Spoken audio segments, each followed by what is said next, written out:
მე უბრალოდ ბოლოსკენ წაგიკითხავ შენ, უბრალოდ რაღაცა პატარა ამონარიდები გავაკეთე ჩემთვის. კი ბატონო. აი ევროპის სასამართლომ რა ტერმინებზე თქვა რომ ეს ჯდება გამოხატვის თავისუფლებაში. კი ბატონო. საინტერესო იქნება მე მგონი მაყურებლისთვის შესაძლებლად იმას მონაზე შესაძლებლად. ეს არის ყველაფერი პოლიტიკოსების მიმართ გაკეთება. პირველი ეს კლასიკური საქმე არის ესე იგი ლინგენსი ავსტრიის წინააღმდეგ 86 წლის საქმეა სხვათა შორის ის კლასიკური განმარტება რომელზედაც ამბობენ რომ რომელიც 50 წლის წინ იქნა მიღებული ხო რომ გამოხატვის თავისუფლება იცავს არა მარტო შეურაცხყოფელ გამონათქვამებს არამედ შოკის მომგვრელსაც კი და საქმიდან საქმეში გადადის ეს არის 50 წელია ეს გადადის საქმიდან საქმეში არა მარტო შეურაცხყოფელს შემდეგი სიტყვაა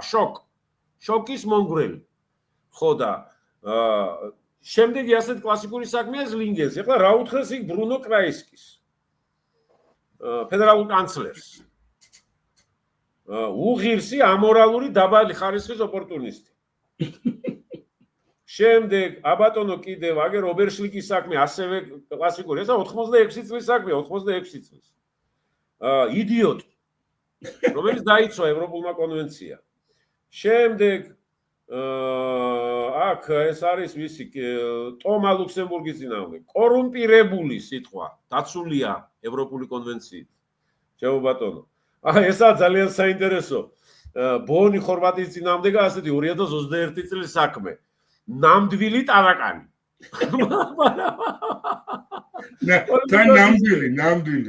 ნამდვილი ტარაკანი შემდეგ აი კიდევ ასეთი სარკოზი ვერ გადაურჩა ეონი არის ცნობილი საქმე საფრანგეთის წინააღმდეგ რეგვენი